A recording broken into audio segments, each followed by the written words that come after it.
Hello students, welcome back. So far we have one glaring problem with light steps, and it's the fact that if we play our game on a slower computer, the game will process much slower. Like maybe we would get a longer amount of time that our lights stay on in our preview. It would be easier for us to remember the preview if they were on for longer. And if we were running on a faster computer, those lights would go boom, boom, boom, boom, boom, very fast through the sequence. So we would get inconsistent gameplay depending on the quality of computer that we have. And the reason why is we are basing everything in our game right now on how many frames our computer can process in a given second. And that's a dangerous thing. Those inconsistencies can lead to a bad gameplay experience on the slow end on one side or way too fast on the other end. So what we need to do is take our frame-based system, like for example, what did we do? We had our preview for our light preview was on for 35 frames. We need to turn that into a time-based system. Maybe say, hey, let's only leave our preview on for a half a second because 35 frames might take X amount of time on this computer, and it might take Y amount of time on this computer. They're not going to be the same. But if we say, hey, let's leave the lights on for a half a second is a half a second.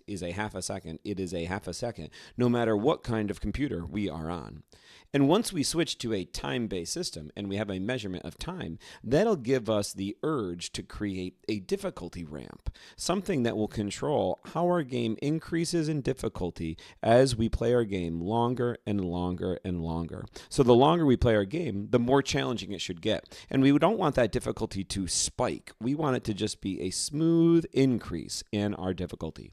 So this video is all about switching to a time-based system and adding that difficulty ramp. So let's head to the computer screen and we'll dive right into lesson number 5, our delta time and difficulty ramp lesson. So I have that lesson open right here, our starter file in vscode.dev. Let's minimize that page though and open this file directly. So we're going to go to our light steps folder and open lesson 5.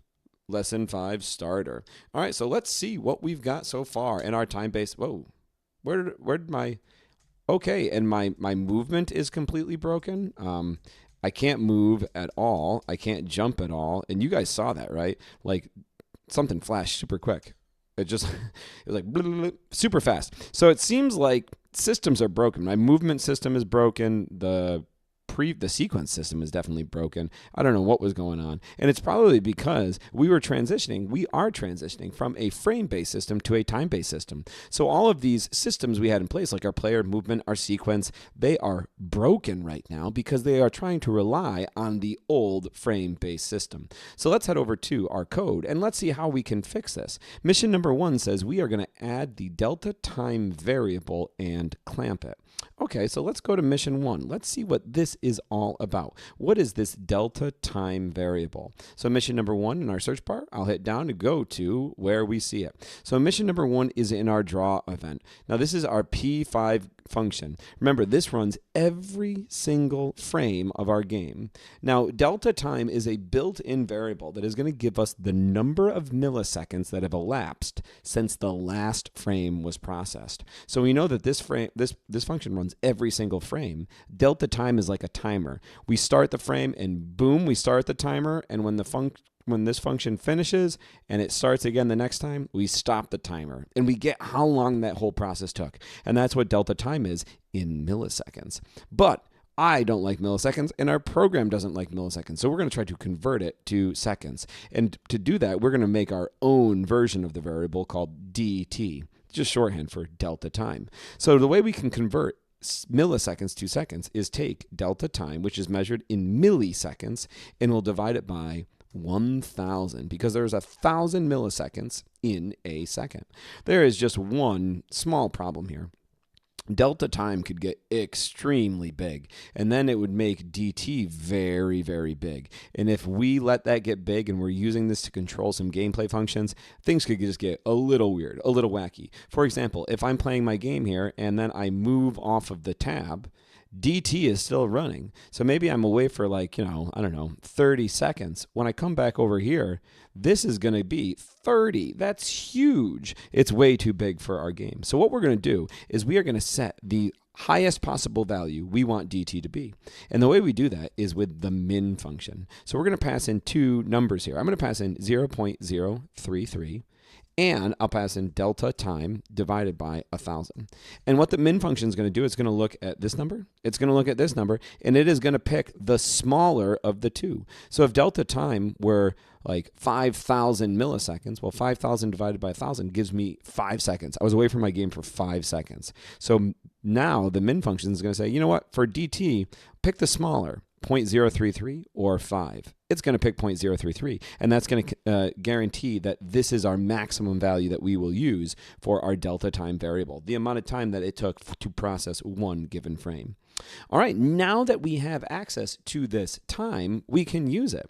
So we'll say, all right, mission number 2, it finds us in our current game mode. If we are playing, it says runtime timer. It says we're not actually tracking our runtime in this game. So in a lot of games that I make, I often keep track of how long we've played the game, and we keep it focused right here. It'll say like, uptime, 10 seconds, 11, 12, 13. But this isn't really a let's survive as long as we can type game.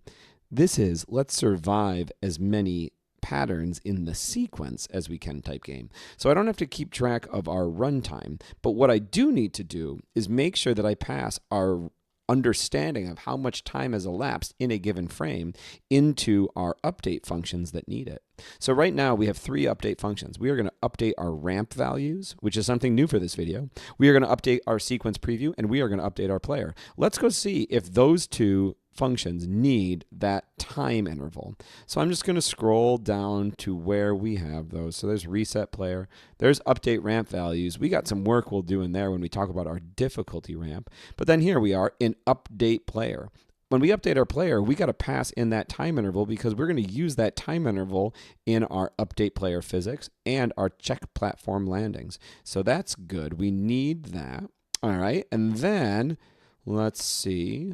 What was our other one? Update sequence, right? Was it update sequence? Yeah, update sequence preview also needs DT. It needs that delta timer. And that makes sense. Those are our two systems that are broken, right? My player's movement system is broken and my sequence system is broken. It's because they don't have the DT. They're not getting that time interval that they need right now. So what we're going to do, back to mission 2, we have access to it inside of this draw function. Let's pass it into those functions that need it. So we'll pass in DT to update sequence preview. We'll pass in DT to update player. Is this going to fix anything? Let's see. Let's refresh the game. Okay, it fixed nothing. My sequence is still wacky and I cannot move at all. So let's go to mission number 3, because at least now our functions have the access to our time interval that they need. And so if we look here, this is going to put us in update player physics. So we got to update our player physics to apply our delta time.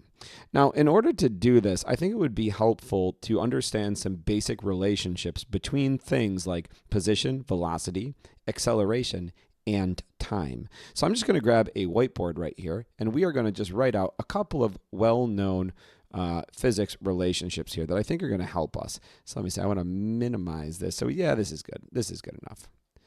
Now, let's maximize. Let's get the full screen effect. We'll get this full screen effect here. So the first formula that I'm going to say, and this is a common relationship in physics, is that the velocity of an object is equal to its distance traveled in a given time interval.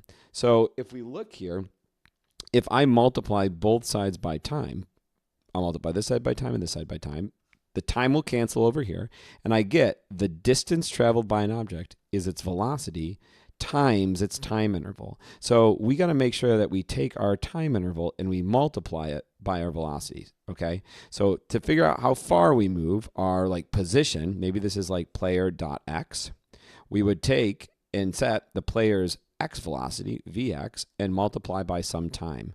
Well, what time interval do we have? That is our dt. And a similar relationship can be had for acceleration. We can say, hey, acceleration is a change in velocity over time, how much your velocity changes in a given time interval. So if I multiply both sides by t, time cancels over here, and I get that the velocity that you would have is going to equal your acceleration times your time interval. Now, the velocity that is changing for us, our horizontal velocity isn't changing here, but our vertical velocity is. So it's our player's vertical velocity. And what's it changing by? Well, our acceleration is the acceleration that we built by gravity. How long does gravity have to act? What's our time interval? It is dt. So we got to multiply by gravity, our gravity by dt. We have to multiply our player's horizontal velocity and vertical velocities by dt. So let's take this idea of these relationships and bring it back to mission 3. Right here, I'm updating my vertical velocity by setting it equal to gravity. That's our acceleration, but I need to multiply by the time that the gravity has to work. So I'm going to multiply by dt. Here, we're updating our player's horizontal position by adding the player's horizontal velocity, but I got to multiply by how long that velocity has to operate. And same thing in the vertical direction. I got to multiply the vertical velocity by how long it has to operate. Now that I've done that, hopefully our player physics is all set. It's going to be all fixed. Let's refresh our page. Hey, I can move again. So this is pretty good. All right. So I can move, I can jump. My sequence is wacky though. Like I don't know where. I think it just went to blue. Did it go to blue? All right. And then it was like, that's lightning fast. That is so unbelievably hard. Although I'm doing it. It was like blue, cyan, and then it was red, right? Blue, cyan, red, blue. Well, I'm not going to keep playing it because we need to change that. That's just not going to work for us. We know that that function needed dt. So we're going to update our sequence preview. It is taking in dt. It says, all right, as long as if we're not showing the sequence, we're going to get out of this function. But if we are showing the sequence, then we don't return, we go on. And it says here, preview delta time. Apply delta time to sequence preview timing. Make preview countdown behave time-based instead of frame-based. So we have our preview timer, right? Right now we were subtracting 1, but this was 1 frame, right? This was 1 frame we were subtracting. We were doing that over and over and over again. Let's go up to my student edit zone. Let's see what happened to preview on frames. Oh, look at this. It's commented out. It is no longer set to 35 frames. And instead, it looks like, if we could just scroll ahead, we're going to jump ahead here. We got our ramp, this thing that's going to control our difficulty. It looks like we're going to control how long our preview is at the start of the game and at the end of the game. So these numbers are all out of whack, but our ramp is going to control it. So maybe at the start of our game, we leave it on for like 2 whole seconds. And then by the end of the game, we only leave it on for like, a tenth of a second. We speed up that, we speed up how fast we move through the sequence. So this is in seconds now. It's not in frames anymore. So instead of subtracting 1, I'm going to subtract off a unit of time. And the unit of time that I want to subtract off is dt, the amount of time that has elapsed since that given frame has gone by. So now if I refresh my page, let's take a look. All right, so that stayed lit up for 2 whole seconds because that's what I think that ramp said it should start at, right? So it was going to start at 2 whole seconds, which is unbelievably slow. This is bad gameplay. But now all of our systems work again. Our systems have effectively been switched from a frame-based to a time-based. So whether you play this on a brand new supercomputer or the world's oldest and slowest computer, each of these are going to process them as 2 seconds being on. So we will get the same experience. But now, why don't we go target that ramp system, this thing that is going to control the difficulty of our game. It's going to get harder and harder and harder as we play. Mission number 5 says we got to set the ramp constants for this system. So let's look at what we have to work with. We've got max difficulty ramp sequence length. Max enemies on screen at the start, max enemies on the screen at the end. Preview on seconds start and preview on seconds end. Okay, so the first thing that we're going to do is we're going to set our max difficulty ramp sequence length. Essentially, we want to know at what point will our game be at the hardest it will be. And we're going to say after we have 10 platforms in our sequence. So once we hit 10 platforms in our sequence, our game is no longer going to increase in difficulty. The only thing we'll do is just simply add another platform to the sequence, and the user can just try to figure it out. But before that, we are going to increase the difficulty in 2 ways. The first is we will eventually have enemies that are on the screen, and we have to avoid our enemies.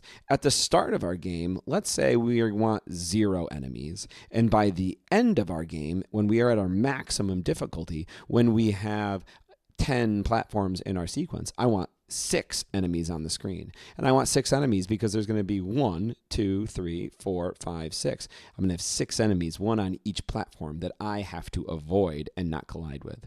All right, and then let's set our preview on second start. So when we start the game, how long do we want each preview to be? Well, 2 seconds is way too long. Let's set it to 1 second. And then at the end of the game, at our maximum difficulty, we're going to go very quickly through those previews. Let's set it to 0.35 seconds. So each platform will only stay lit up for about a third of a second, 0.35. All right, so there are our ramp constants. So now how do we use this to maybe control the difficulty of our game? Well, we're going to go to mission number 6, and this puts us in update ramp values. But before we do that, let's go back to our student edit zone. I got ahead of myself. Let's see, what variables do we have right outside of the student edit zone in our gameplay variables? It looks like we've got a ramp variable, a preview on seconds variable, and a max enemies on screen. So max enemies on screen, this variable is going to be controlled by a ramp. It's going to start at 0, and then at some point it'll become 1, then it'll be 2, then it'll be 3, then it'll be 4, then it'll be 5, and then at our max difficulty, it will be set to 6. Same thing with our preview on seconds. It's going to start at 1, and then we'll decrease it, 0.9, and then 0.7, and then 0.5, and then at our max difficulty, it will be 0.35. And the thing that is going to control those is this variable called ramp. So we got to figure out, how do we set that difficulty ramp? So right now, I'm going to create a variable called ramp, and I'm just going to leave it as a big old question mark because we don't really know how to do this yet. And so there's a little bit of understanding that we got to gain, and we're going to gain that by going to a whiteboard. So I'm going to move my whiteboard over here. I'm going to make it full screen so we can fully see things. And we're going to put some notes about a difficulty ramp. So a ramp is a number. Ramp is a number that is between 0 and 1. All right, so let's talk about some values the ramp could have. It could have 0. It could be 0.2. It could be 0.5. It could be 0.87, or it could be 0.1. And essentially, when it's 0, this is the start of our game. And when it's 0.1, this is our max difficulty. And what did we say? For our max difficulty, that's going to be at 10 platforms in our sequence, I believe. 10 platforms in our sequence. And so what we do is we slowly move and transition in our ramp value as we get closer to 1. All right? Now, that ramp, think of that ramp value between 0 and 1 as being the x-axis on a graph. So right here, I'll put 0. That's our start. We start here. And then I'll put a ramp value of 1 all the way over here. And this is our max difficulty. Max difficulty. And then on our y-axis, we are going to put some quantity that we are going to control with our ramp. So I don't know, I'll do number of enemies on the screen. So our number of enemies starts at 0, and it ended, what did we say, at 6. So this is going to give me 2 points. So I'm going to put a point right here. When we start our game, we have 0 enemies. So this is number of enemies. And at our end of our game, we are going to have 6. So we can just read it off right here. Now those 2 points define a line. And imagine I draw a line between them. As we move through our ramp, say our ramp is 0.2. Okay, 0.2 might be right here. I go up and I read off the value, and it will tell me that, hey, when our difficulty ramp is at 0.2, we should be spawning 1 enemy. If I go to 0.5, all right, so now I'm at 0.5, the halfway point. I come up here, and I read the value off of my ramp. So you can see the number of enemies is increasing. So maybe now I got to get 3 enemies. If I'm at 0.87, further along, all right, I come up, I read the ramp, and now I see I need 5 enemies. And once I get to a ramp value of 1, I hit my maximum difficulty of 6 enemies. So this process of taking a starting value, taking an ending value, drawing a line between it, and then positioning ourselves on that line somewhere based on these ramp values is known as linear interpolation. Linear interpolation. And we have a nice function that can do linear interpolation for us called lerp. So we are going to do some lerping, but in order to lerp, we first have to figure out how are we going to generate those ramp numbers, all right? So in this case, our difficulty is going to be based on how many elements are in our sequence. So we are going to do sequence.length, and then I'm going to divide it by our max difficulty ramp sequence length. So I got to use tab for autocomplete. So this is equal to what? 10? Yeah, this is equal to 10. Now, when I start the game, I put something in the sequence, right? So I put a platform in the sequence, right? If I restart my game, oh, here it is. As soon as I start, that's already in the sequence. So we start with 1 in the sequence, and 1 divided by 10 is 0.1.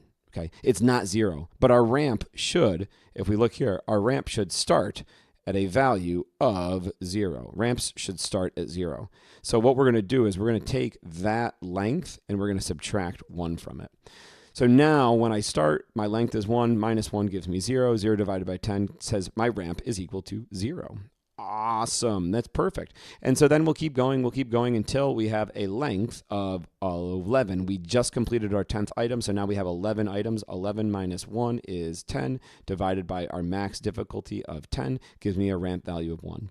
There's only one big problem here. Let's say I have 14 elements in my list. Oh, well, let's say I have 17 elements in my list. I'm really good at this game. So I got 17 platforms. Minus 1 is 16. 16 divided by 10 gives me a ramp value of 1.6. And if I look at my graph, I don't have a ramp value of 1.6. It stops at 1. Our maximum difficulty should occur at 1. So what we need to do is we need to cap this. In fact, we are going to constrain this. So I'm going to call the constrain function. And I'm going to say, you know what?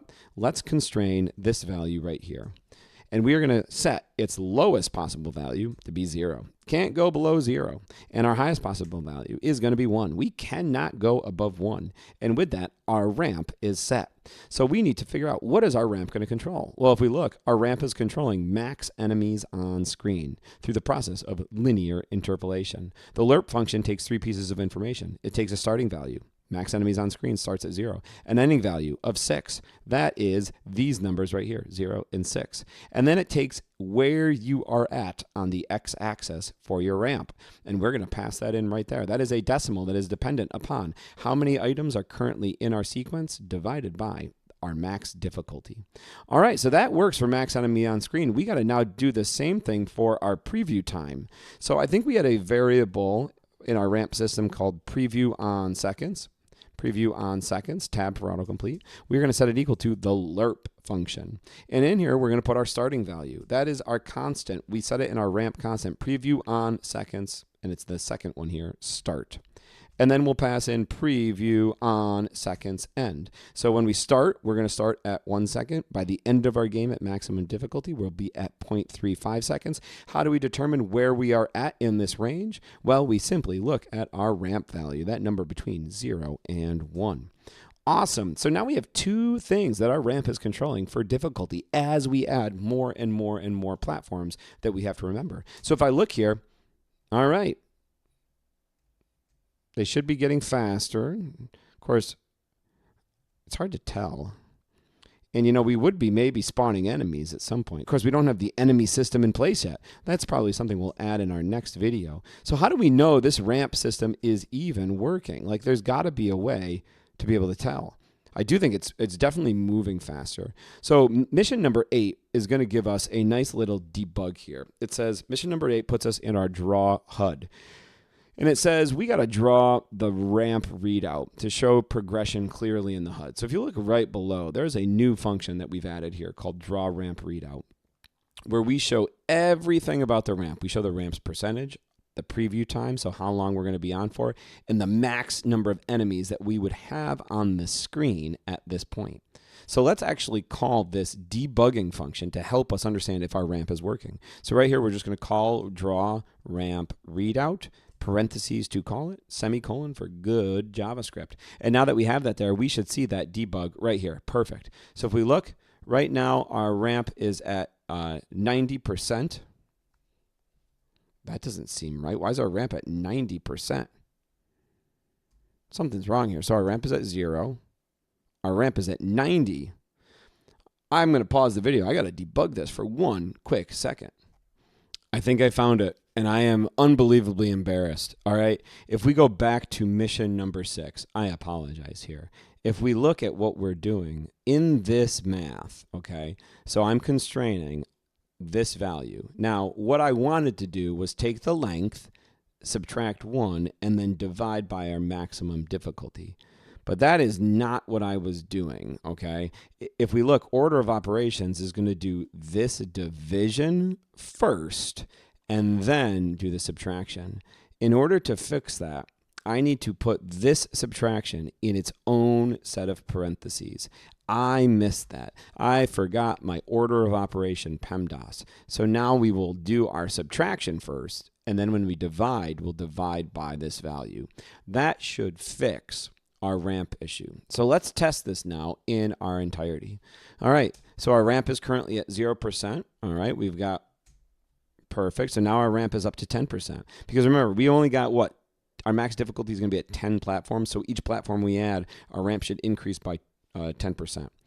And I wasn't paying attention. I think it was this one. Okay. So now we're back up. Our time interval is going down. At this point, we would have one enemy on the screen somewhere patrolling a platform. All right. Let's keep going. Green, cyan, purple. Oh boy.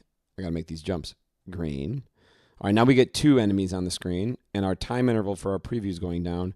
Green, cyan, purple, green, yellow.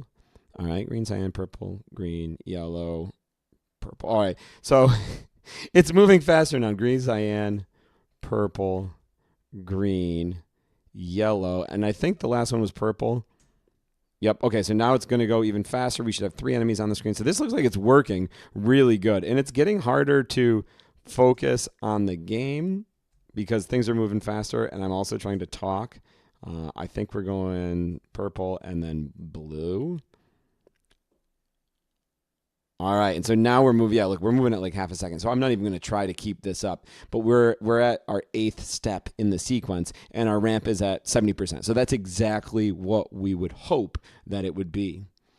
All right, I think this is a great place to stop. We did some exceptional work here, taking a game that was frame-based and transitioning it to a time-based system. So now our game is going to run consistently on all computers. So when I say, hey, at a ramp of 70%, our preview time should be 0.55 seconds. A really slow computer is going to show the platforms on for 0.55 seconds, as will a very fast computer. And it's really cool that we have this difficulty ramp now that's leveraging that time that is going to make our game get harder and harder and harder the more platforms that we add, reaching a max difficulty of 10 platforms. So this is a great place to stop. And I think in our next video, we'll use this ramp system to maybe start adding some enemies. And I think that will be really cool. So I'll see you in that next video.